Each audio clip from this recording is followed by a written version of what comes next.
جب یہ یقین ہو جاتا تھا کہ آنے والا گاہک یوگا کا ماہر نہیں ہے اور اس کے خیالات پڑھے جا سکتے ہیں تو پھر وہ اسے ملاقات کا وقت دے دیا کرتا تھا۔ وہ بظاہر ایک کامیاب نجومی کی زندگی گزار رہا تھا اور یہ ظاہر کر رہا تھا کہ خوب دولت کما رہا ہے، جبکہ وہ بلیک میلنگ کے ذریعے دولت کما رہا تھا اور بہت جلد وہاں ایک بنگلہ خریدنے والا تھا اور وہیں رہائش اختیار کرنے والا تھا۔ اگرچہ وہ اعلیٰ بی بی اور ہم سے جدا ہو گیا تھا، لیکن ہمارا بہت ہی فرما بردار تھا اور ہم سے بہت محبت کرتا تھا۔ میں نے اس سے کہا تھا کسی طرح چنڈال کو تلاش کرے کہ اسے کہاں چھپا کر رکھا گیا تھا، اور وہ اسی فکر میں تھا، اسے ڈھونڈ نکالنے کی تدبیریں سوچتا رہتا تھا۔ ایک روز ایک لڑکی نے اسے فون پر مخاطب کیا اور کہا، میں عالمی شہرت رکھنے والے نجومی بسواس چپڑ جی سے بات کرنا چاہتی ہوں۔ فرمان نے کہا، میں ہی بسواس چپڑ جی ہوں، فرمائیے۔ میں آپ سے ملنا چاہتی ہوں، اپنے ہاتھ کی لکیریں دکھا کر اپنے مستقبل کا حال معلوم کرنا چاہتی ہوں۔ اس نے خیال خوانی کی پرواز کی، اس کے دماغ میں پہنچا تو جگہ مل گئی، یقین ہو گیا کہ وہ اس کے خیالات پڑھ سکے گا۔ اس نے فوراً ہی کہا، ٹھیک ہے، آج شام 5 بجے آ سکتی ہو۔ اس نے رابطہ ختم کرنے کے بعد اس کے خیالات پڑھے۔ اس لڑکی کا نام بیلا اوبرائے تھا۔ اس کا باپ مہیش اوبرائے بہت مشہور تاش کا کھلاڑی تھا، بہت ہی شاطر پتے باز تھا۔ اس نے پتے بازی کی مہارت کے ذریعے خوب دولت کمائی تھی۔ بیلا اپنے باپ سے متاثر تھی، بچپن ہی سے تاش کے ایک ایک پتے کو پہچاننے اور کھیلنے کا فن سیکھتی رہتی تھی۔ جوان ہونے کے بعد اس نے باپ سے ایک الگ راستہ اختیار کیا۔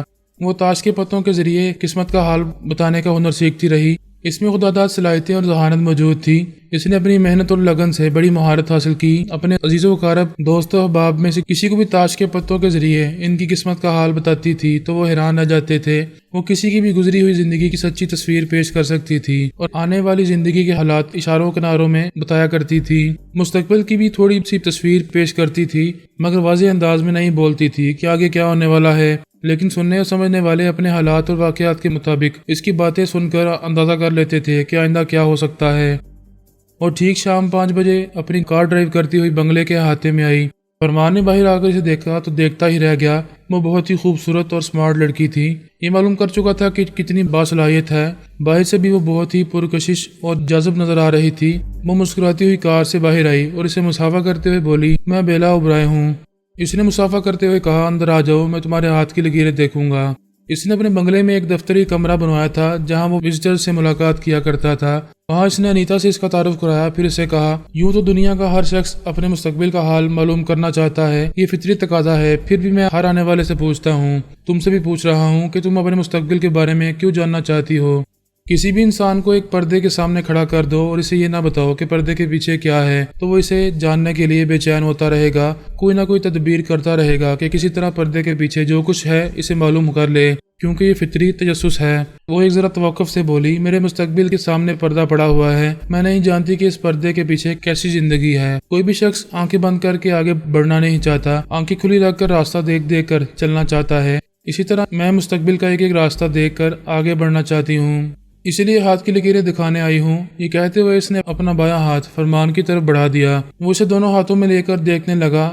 اس نے پراسرار علوم جاننے والی ام امارہ کے ساتھ رہ کر ہاتھوں کی لکیروں کو بھی پڑھنا سیکھا تھا، مگر اس میں بہت زیادہ مہارت حاصل نہیں کی تھی، اس لیے وہ خیال خوانی کے ذریعے دور تک معلومات حاصل کر لیتا تھا۔ وہ اس کے ہاتھ کی لکیروں کو تھوڑی دیر تک دیکھتا رہا، پھر بولا، تمہاری زندگی میں 52 نمبر کی بہت اہمیت ہے۔ 52 یعنی 5 اور 2، یہ دونوں مل کر 7 بنتے ہیں، لیکن 7 خوش قسمتی کا نمبر ہے۔ تم 1 سے 52 نمبر تک اتنی مہارت رکھتی ہو کہ ان نمبروں کے ذریعے دوسروں کی قسمت کا حال بتا دیتی ہو۔ یہ کیسی کرتی ہو، میں تم سے پوچھوں گا۔ وہ اسے حیرانی سے دیکھتے ہوئے بولی، آپ واقعی ماہر نجومی ہیں۔ میں تاش کے 52 پتوں سے کھیلتی ہوں اور ایک ایک پتے سے ایک ایک کی قسمت کا حال بتا دیتی ہوں۔ تعجب ہے، جب تم تاش کے پتوں سے دوسروں کو مستقبل کا حال بتا دیتی ہو تو پھر اپنے مستقبل کے بارے میں کیوں نہیں معلوم کر لیتی؟ میں نے اپنے بارے میں بھی معلوم کیا تھا، لیکن وضاحت سے معلوم نہیں ہو سکا۔ میں سوچتی تھی کہ کسی ماہر نجومی سے رجوع کروں گی، پھر اخبارات میں آپ کا نام پڑھا تو سوچا شاید آپ میری کچھ مدد کریں گے، اسی لیے یہاں آ گئی ہوں۔ فرمان اس کی ہاتھ کی لکیروں کو دیکھتے ہوئے بولا، تم بہت دولت مند ہو، بڑے آرام و آسائش کے ساتھ زندگی گزار رہی ہو، تمہیں صرف ایک ہی بات کی فکر ہے کہ تمہارا جیون ساتھی کیسا ہوگا۔ تم اسے کئی بار خواب میں دیکھ چکی ہو، مگر اس کی صورت واضح نہیں ہوتی، پھر بھی خواب بتاتے ہیں کہ وہ خوب روح ہے، قدور اور صحت مند ہے۔ ایک دن وہ تمہاری زندگی میں آئے گا، لیکن یہ نہیں معلوم کہ کب آئے گا، یہ معلوم نہیں ہے، اور مجھے افسوس ہے کہ میں بھی کسی خاص دن کی طرف اشارہ نہیں کر سکتا۔ یہ قسمت کے کھیل ہیں، پتہ نہیں تمہاری قسمت کب تم پر مہربان ہوگی۔